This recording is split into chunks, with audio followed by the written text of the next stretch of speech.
یو انسان وای چې زه دیندار جوړېدل غواړم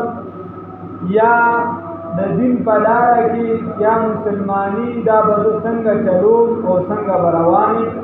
نو دې وخت په هغې کې انتخاب د صحیح کس کوي چې دا فکر پسې روان وي چې ګمراه کېږي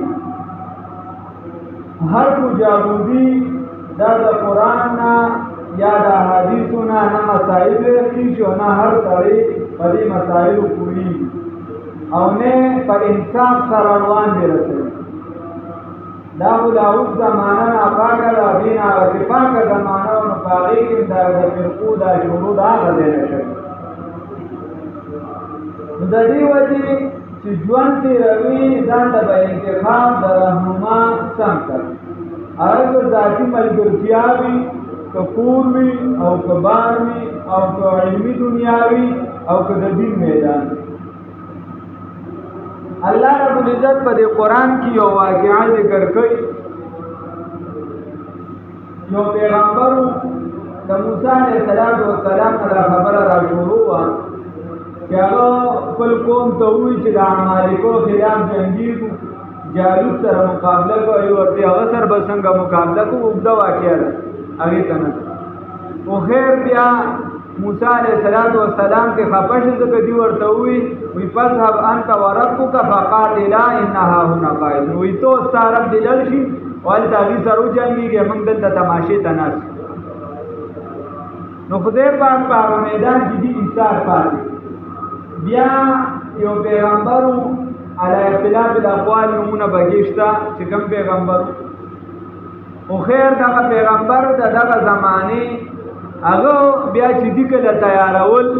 چې راځئ تاسو په دغه قوم باندې حمله وکړئ نو د دې په نوجوانانو باندې کار کړي او نوجوانان یې تیار کړو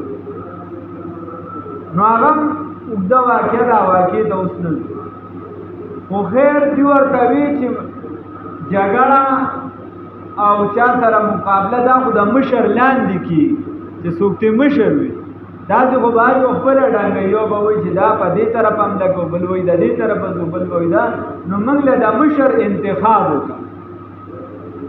نو هغه ورته ووایي چې ستاسو طالوت چې کوم دی دا یو بنده و هغې کې نیک پرهېزګار و څوک وایي دوبي و څوک وایي ګډې به سرولې وغیره مختلف دغرې پکې وایي هغه به ستاسو مشر دا و چون کې پیسو والا و مالدار خلک و پکې نو دوی دا به څنګه کېږي هغه ولم یؤت سعة من المال هغه سره خو معمولي مال هم نشته هېڅ هم ورسره نشته او دی به زموږ مشري نو الله رب العزت وفرمایل هغه پیغمبر د زمانې ورته ووایي چې الله رب العزت دله د ده انتخاب کړی په وجه د دې چې بسطة فی العلم والجسم الله رب العزت دله ظاهرا جوسه د مشرۍ ورکړې د جوسې مشرۍ ته جوړه په بدن باندې جوړ دی بدن مبارک دغه مشرۍ ته جوړ دی او علم والله خدای ورکړي نو په علم د دینم پوهېږي او زمانه حال کې چې څنګه جګړه پکار ده موافقت څنګه نو په دغه علم هم هغه پوهېږي نو لہذا د مشرۍ اهل دا دواړه څیزونه د سره دي چې ظاهرا بدن هم مشرۍ ته جوړ دی او علم هم ورسره دی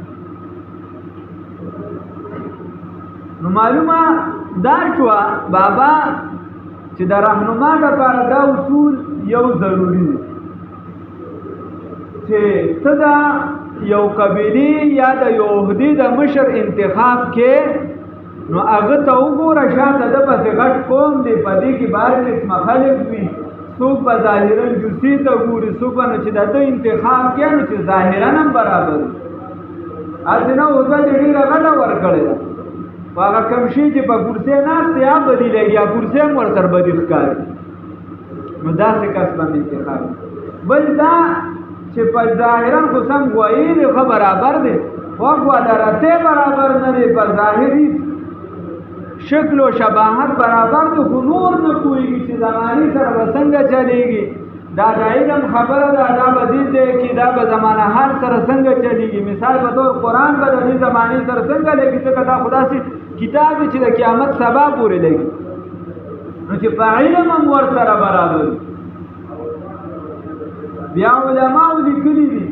چې ته کوم رهنما جوړې چې هغه امین وي، امانتدار وي، خائن نه وي، چې هغه وي من درما هر څه زما ستا خزانه هم خوري، زما هم خوري، د بل هم خوري، هر څه ستا خبره هم چې رسوا کوي، زما هم رسوا کوي، د بل هم رسوا کوي. نو چې دی امین وي، امانتدار د قوم دی، به مشر د قوم. درې خبرې شو. دن کشان دا صرف د مشر د قوم نه، بیا در اعظم چې دا په کومو شعبو کې نورو کې پکار بیا دن کشان ته به ګورې چې دا کوم مشر ته جوړې چې دی خواخوږي د قوم وي، د ده په زړه کې د قوم یا د کور والا درد وي، هسې نه چې په علم هم برابر دی، په جوس هم برابر دی، امین هم دی، خو دی د بل بچي او خپل بچي کې فرق کوي، یا دی په بچو کې دننه فرق کوي، یا دی په رونو کې فرق کوي، نه دی به خواخوږي وي، ټولو سره به یو شان چلي. بل دا کم کس چې ته جوړې چې دا جذباتي نه په جذباتو فیصلې نه کوي،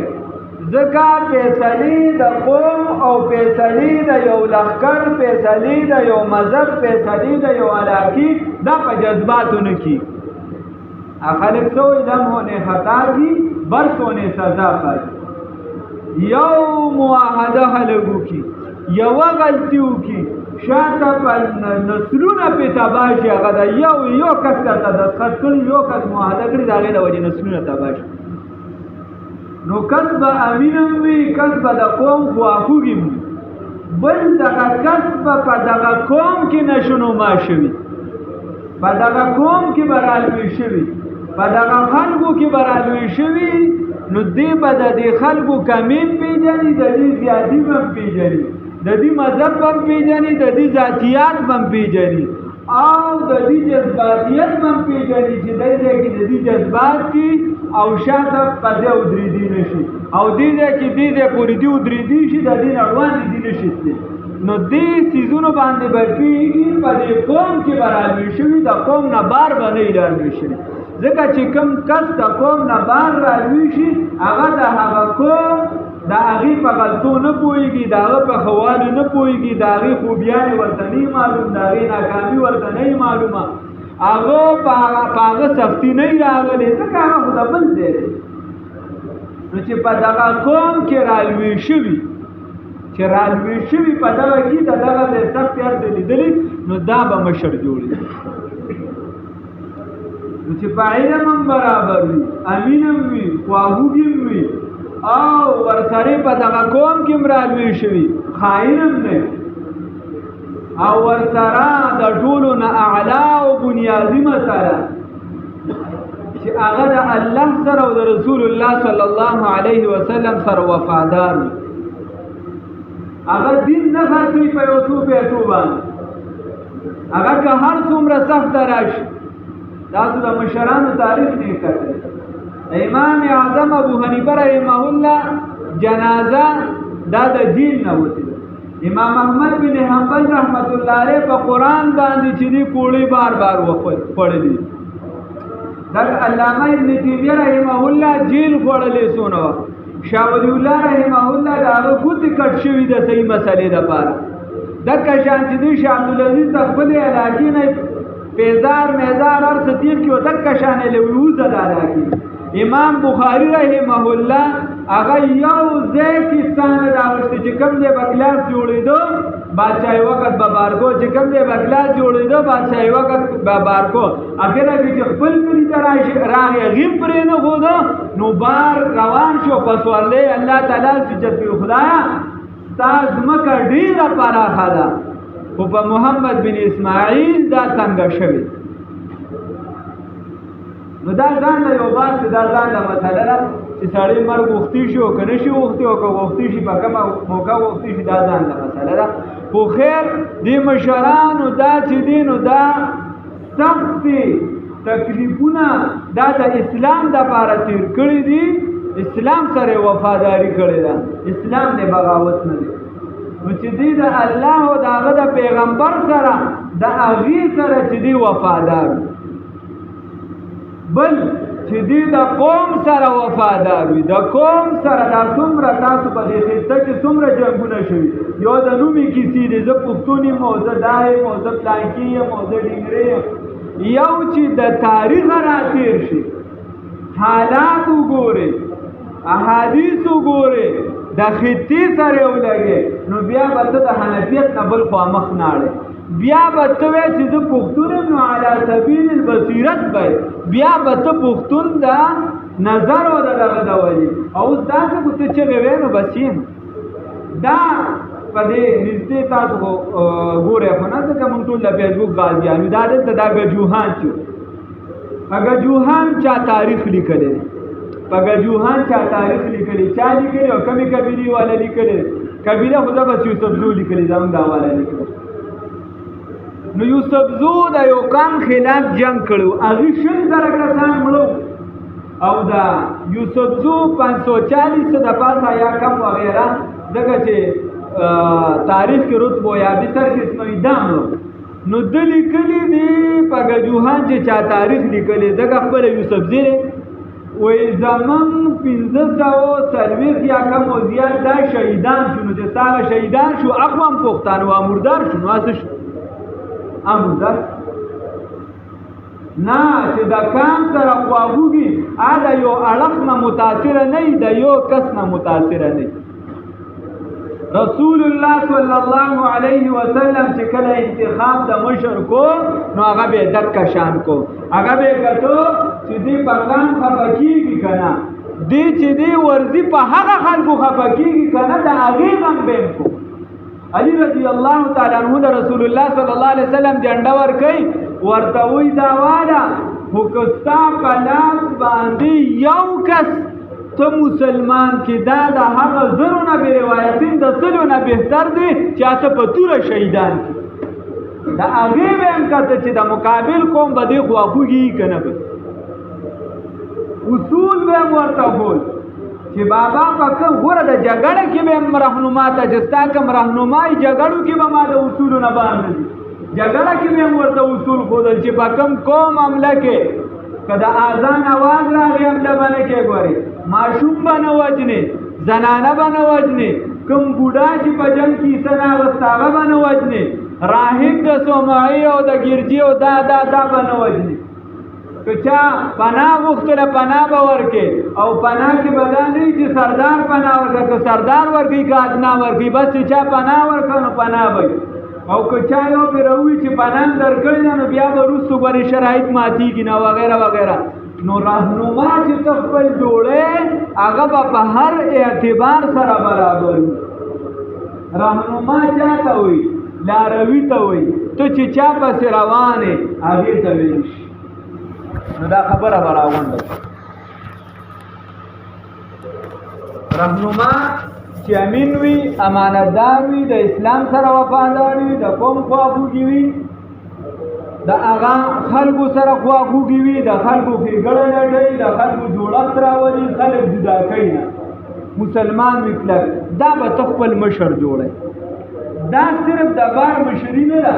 رهنما چې کله سم وي په یو لاره به روان وي خلک به بچ کېږي رهنما چې خراب وي مکه لاره به وي خلک به غرق کېږي موسی علیه السلام برګزیده پیغمبر و عظیم شخصیت و اولوالعزم شخصیاتو کې هغه پاک کلار تیر شو رهنما سم و شاته قوم یې بچ کړ فرعون و هغه د یو لښکر مشر و علا او لښکر و وسلې وي بل څه هغه په هغې تیر شو هغه خراب و شاته لښکر یې تباه و برباد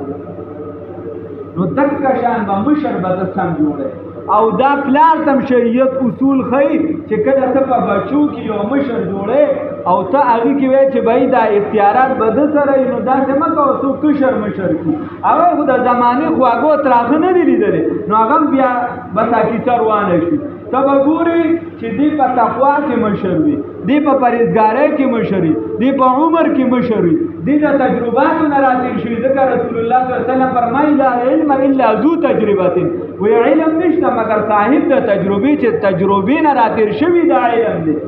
د تجربې نه چې راتېر شي نو په دې ټولو چې راتېر شي چې هغه امانتدار هم وي کلک مسلمان هم وي د بل حق هم نه وي امین هم وي او خواهوږي هم وي نو هغه به په کور کې مشر جوړی چې ستا یې ږیره سپینه شوه او تا ته پته ده چې زه نور څه سنبالولی نه شم نو داسې کس به مشر جوړی خو هغه له به هم ټول داسې ځکه زمانه د فساد ده داسې به ټولې پیسې که ته ورکې که نور څیزونه ورکې چې هغه ټول کور ته معلوم وي که د خاندان مشر یې ورکوي چې ټول خاندان د هغه څیزونه معلوم وي نو هغه به بیا ته مشر جوړی الله رب العزت ترې راله توفیق راکړي اسلام کې موږ ته د هر اصول ښودلی شوي دي چې ته مشر جوړی هغه به هم په دې اصولو جوړی که یو کس کشر وي هغه به هم دې حده پورې د دې مشر مني د دې نه خوا به نه مني که څوک چې دي ایمان جوړیږي څوک مقتدی جوړیږي څوک پیر جوړیږي څوک په هر اعتبار سره د هر څه شرایط اصول دا موږ ته اسلام ښودلی دي پکار دي چې په دې عمل وکړو الله دې راله توفیق راکړي